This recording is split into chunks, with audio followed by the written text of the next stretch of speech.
Assalamu alaikum, dear students. As all of you know that today is the third lecture of the concept of reported speech. आज तीसरा lecture हमारा है report speech का।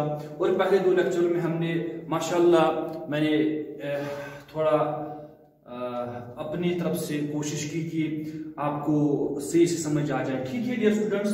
और हमारा जो प्रीवियस लेक्चर हमारा था उसमें हम यहाँ पे पहुंचे थे कि अगर रिपोर्टिंग वर्ब हमारा पास्ट में होता है और रिपोर्टेड स्पीच अगर यूनिवर्सल ट्रूथ में हो या हैबिचुअल फैक्ट्स होते हैं वो चेंज नहीं होते हैं। और दूसरी बात, अगर रिपोर्टिंग वर्ब हमारा प्रेजेंट में हो तो रिपोर्टेड स्पीच चेंज होता ही नहीं है। और एक और बात मैंने आपको ये बोला था उस वक्त कि जब हमारे रिपोर्ट स्पीच फ्यूचर में होता है या हमारे कुछ वर्ड्स रिपोर्ट स्पीच में होते हैं वो कैसे चेंज होते हैं डायरेक्ट स्पीच से इंडायरेक्ट, जैसे विल को, वुड, कैन को, कुड, मे को, माइट, शैल को, should. Okay, so today our topic is ये कि हम कैसे डायरेक्ट स्पीच को इंडायरेक्ट में चेंज करते हैं। माशाल्लाह हमने सीख लिया। आज यहाँ पे मैं कॉन्सेप्ट रखता हूं सेड टू। ठीक है, जो मैं आपसे बार बार ये कह रहा था कि हम रिमूव जो कामास करते थे वो उम्मन दैट से करते हमेशा नहीं होते हैं दैट से रिमूव। आज मैं वो बात आपके सामने रख लेता हूं। डियर स्टूडेंट्स, सेट टू अगर आपको डायरेक्ट स्पीच में हो सेट टू तो इसको आप करते हैं चेंज टोल्ड में। ठीक है, हाँ। फॉर एग्जाम्पल मैं एक छोटी सी एग्जाम्पल दे दूंगा यहाँ पे ताकि आप समझो। यहाँ for example, Aman said to Rahul. Okay okay, बात आ रही है समझ। I am sorry, I am sorry. ठीक है, देखो ये रिपोर्टिंग वर्ब है ना, ये रिपोर्टिंग वर्ब है, ये रिपोर्टेड स्पीच है। तो यहां पे रिपोर्टिंग वर्ब सेड टू में है, आप क्या करोगे इसको चेंज टोल्ड में करेंगे। अमान टोल्ड राहुल दैट, ठीक, that he was sorry. Okay, तो सेड टू क्या होता है, ये चेंज होता है किस में, टोल्ड में। Aman told Rahul that he was sorry. या हम ऐसे कह सकते हैं Rashid said to the teacher, okay, I am sorry, I am sorry.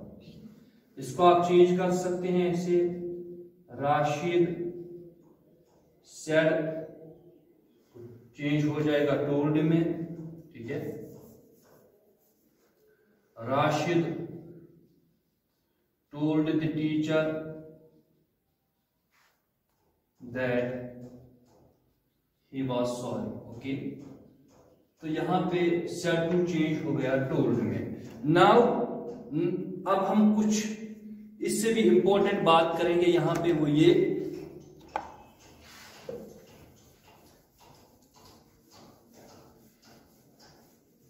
मैंने आपको कहा था कि ये जो कामास होते हैं रिमूव वो उमूमन दैट से नहीं होते हैं, वो कभी कभी डियर किसी और से भी होते हैं। ठीक है, तो क्या करना है आपको वर्ड फिर आ जाएगा सेड टू। ठीक है, सेड टू आपको देखना है अगर आपका रिपोर्टेड वर्ब है, रिपोर्टेड स्पीच है इंट्रोगेटिव सेंटेंस में, इंट्रोगेटिव सेंटेंस में। और आपको पता है इंट्रोगेटिव सेंटेंसेस वो सेंटेंस होते हैं जिसमें हम क्या करते हैं, क्वेश्चंस पुट करते हैं, क्वेश्चंस रेज करते हैं। ठीक है, क्वेश्चंस पूछे जाते हैं। इसमें अगर रिपोर्टेड स्पीच आपका इंट्रोगेटिव सेंटेंस में है, ठीक है, फॉर एग्जाम्पल मैं एग्जाम्पल दूंगा आपको समझ आ जाएगा। For example, he said to the old man, ये इतना किसमें है, ये सेट में है, ये रिपोर्टेड रिपोर्टिंग वर्ब में है, ठीक है। What do you want, okay, ये आपकी एग्जाम्पल है। ये रिपोर्टिंग वर्ब पास्ट में है। अब रिपोर्ट स्पीच पे आपको जाना है और ये समझ लेना है। ये है व्हाट डू यू वांट, तो कौन सा सेंटेंस है ये है इंट्रोगेटिव सेंटेंस, ठीक है। तो इसको आप करोगे चेंज। अब यहां पे सेट है ना, क्योंकि सेंटेंस आगे क्या है, इंट्रोगेटिव है, तो ये इसमें चेंज हो जाएगा। ही आस्क्ड, ठीक है। देखो एक हमेशा याद रख लेना कि सेट टू जो होता है वो टूल्ड में पहले चेंज होता है, ठीक है। और उस वक्त हम रिमूव काम करते हैं दैट से। यहां पे हमें दैट की अब जरूरत नहीं पड़ेगी, सीधे he asked the old man, asked the old man. अब यहां पे देखना है व्हाट डू यू वांट, इसको आप क्या करोगे, व्हाट ही वांटेड, ओके। ये आपका हो गया इंट्रोगेटिव। ये जो था इंट्रोगेटिव सेंटेंस हमें यहाँ पे रिपोर्टेड स्पीच में, ठीक है, उसको हमने चेंज किया। तो यहाँ पे सेट इसमें चेंज हो गया, आस्क्ड में और कामास भी नहीं आ गए, ठीक है। हो फिर आपको ये भी समझ आ गया होगा। नेक्स्ट पॉइंट, नेक्स्ट एग्जांपल हम ये लिखेंगे, अगर हमारे पास होगा imperative sentence, okay,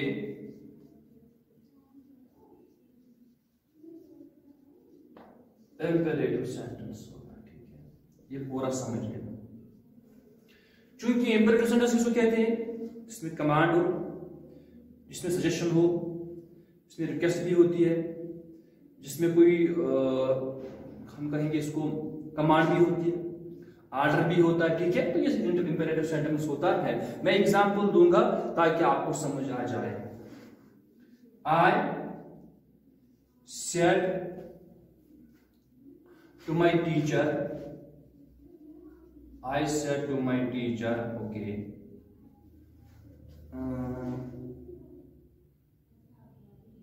pardon me sir, pardon me sir, मुझे माफ करो, ठीक है।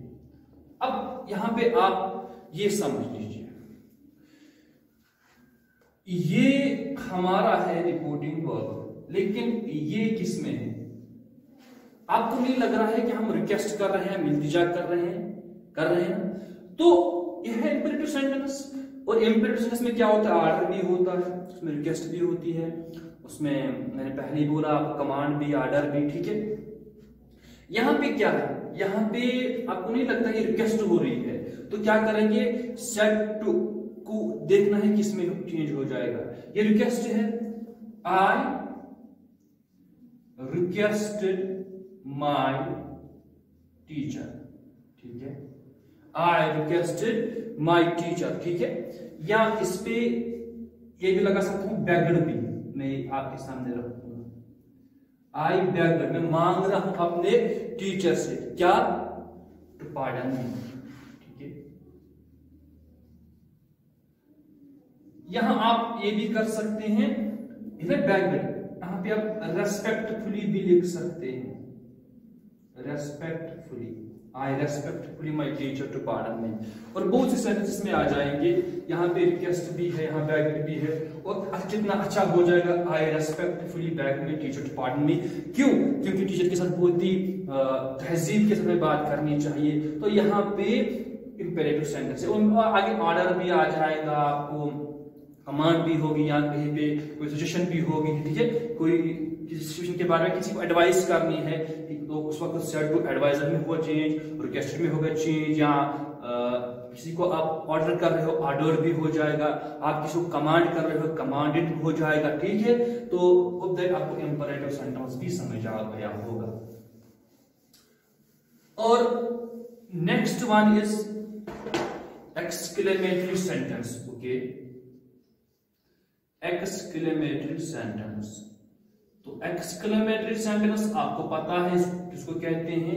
एक्सक्लेमेटरी सेंटेंस वो सेंटेंस जिसमें सर्टेन फीलिंग्स होती है, ठीक है, जैसे खुशी है, या किसी को विश करते हो, या कोई गम होता है, ठीक है। तो these are our sentences, exclamatory sentences. और लास्ट में होता है नोट ऑफ एक्सक्लेमेशन। ठीक है, ये वो सेंटेंस होते हैं जिसमें हम विश भी करते हैं किसी को, या सडन फीलिंग्स हो जाए, खुश हो जाए या कुछ और, तो ये सब कुछ एक्सक्लेमेटरी सेंटेंस में होता है। मैं एग्जांपल एक लगा दूं यहाँ पे, for example she said, okay, she said may you succeed, May you succeed my son, मेरे बेटे आप कामयाब हो जाओ। ठीक है, कामयाब हो जाओ। तो क्या चल रहा है यहाँ पे विश दी जा रही है अपने बच्चे को, अपनी माँ जो है कशिर पक्षस खर करन, सीधे लिख सकते हैं शी विशड, किसको अपने बेटे को, she wished for the SUCCESS success for her son. ठीक है, तो वो चाहती है क्या, अपने बच्चे की कामयाबी, ये विश कर रही है। या कहीं भी आप देख रहे हो एक्सक्लेमेटरी सेंटेंस में अलास भी हम इस्तेमाल करते हैं, नोट पे एक्सक्लेमेशन में इस्तेमाल करते हैं, अलास करते हैं, हुर्रा कर लेते हैं, और ये ऐसे सेंटेंस होते हैं जिसमें हम लाउड वॉइस में बोलते हैं। ठीक है, और यहाँ खुशी ज्यादा हो या गम हो तो उस वक्त भी हम ये इस्तेमाल कर लेते, या उस वक्त भी एक्सक्लेमेटरी सेंटेंस ही उसको कहते हैं जिसमें ये चीजें हो। ठीक है, होप दैट आपको ये समझ आ गया होगा। तो इसके बाद क्या करना है, इस कॉन्सेप्ट का जो कुछ अहम पॉइंट्स है वो ये है। फॉर एग्जांपल अगर कोई वर्ड्स आपको है डायरेक्ट स्पीच में, वो आपने इनडायरेक्ट स्पीच में चेंज करना है, तो कौन किस में जाएगा, कौन सा वर्ड किस में, अगर ये डायरेक्ट में है तो इनडायरेक्ट में कैसे चेंज हो जाएगा। जैसे अगर आपको नाउ होगा, ये आप देन में चेंज करना है। ठीक है, आपको होगा दिस, ये आप करेंगे दैट में। ठीक है, और आपको होगा दीज, ये आप करेंगे दोज में। ठीक है, ऐसे बहुत से वर्ड्स आ जाते हैं इसमें। फॉर एग्जांपल अभी हियर आ जाएगा आपको, या आप करोगे देयर में। ठीक है, अभी आपको आ जाएगा फॉर एग्जांपल बिफोर, आप करेंगे आफ्टर, आपको आफ्टर आ जाएगा, आप करोगे बिफोर उसको। ठीक है, ऐसे बहुत से वर्ड्स हैं डियर। या इसके बाद 10 होगा, आप उसको चेंज करेंगे सो में। ठीक है, या मिसाल के तौर पर टुडे होगा, आप करेंगे दैट डे में, या नेक्स्ट टुडे करेंगे आप दैट डे। ठीक है, ऐसे बहुत से वर्ड्स आते हैं। मिसाल के तौर पर टुमारो आ जाएगा, उसको आप नेक्स्ट डे करते हो। ठीक है, टुमारो आप कर चेंज द नेक्स्ट डे में। ठीक है, देखिए डियर, ऐसे बहुत से, मैं यहाँ पे लिखता हूँ, बहुत से ऐसे वर्ड्स हैं। तो होप दैट आपको ये समझ आ गया होगा। लेकिन अब देखो, दो बातें याद रखनी है यहाँ पे। एक ये कि ये जो रिपोर्टिंग वर्ब होता है ना, अगर ये पास्ट में हो, रिपोर्ट स्पीच चेंज होता है, आपने सीखा, और फिर किस में होता है, आपने सीखा। लेकिन अगर ये रिपोर्टिंग वर्ब प्रेजेंट में हो, फ्यूचर में हो, या रिपोर्टिंग वर्ब की बात मैं कर रहा हूं, तो रिपोर्ट स्पीच रिमेन्स अनचेंज, वो चेंज नहीं होता है। अगर ये रिपोर्टिंग वर्ब पास्ट में ही हो और रिपोर्टेड स्पीच जो है अगर वो यूनिवर्सल ट्रूथ में हो या कि ये हैबिचुअल फैक्ट में हो, तो उस वक्त भी चेंज नहीं होता है। तो होप दैट आपको ये समझ आ गया होगा। और एक और अहम बात यहाँ पे मैं बोल गया यहाँ पे कि जब आपने दूसरे वीडियो में, दूसरे लेक्चर में रिपोर्ट स्पीच जो प्रेजेंट इंडेफिनिट का था, वो आपने उसको चेंज किया, पास्ट इंडेफिनिट को पास्ट परफेक्ट में चेंज किया था। उसके बाद मैं उस वक्त भूल गया था कि पास्ट कंटिन्यूअस जो होता है, देखिए आपने पास्ट इंडेफिनिट को उस वक्त चेंज किया था पास्ट परफेक्ट में किया था। ठीक है, पास्ट परफेक्ट में। ठीक है, अब उसके बाद जो पास्ट कंटिन्यूअस है उसको पास्ट परफेक्ट कंटिन्यूअस में करना है। ठीक है, उस वक्त। और पास्ट कंटिन्यूअस का रूल आपको पता है, वाज वर्ब प्लस आईएनजी, और जब उसको आप परफेक्ट में ले जाओगे तो उस वक्त आपको आ जाएगा बीन वर्ब प्लस आईएनजी, ठीक है। होप दैट उस लेक्चर में आपको मे बी वो स्किप हो गया होगा, तो उसके लिए ये बात याद रख लेना, ठीक है।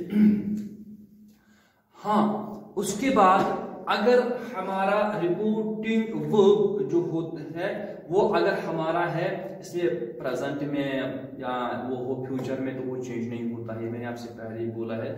सो आपको समझ आ गया होगा ये कॉन्सेप्ट। इंशाल्लाह रहमान दूसरे वीडियो में हम दूसरा एक टॉपिक लेके आ जाते हैं आपके सामने। टिल देन अल्लाह हाफिज, अस्सलाम वालेकुम।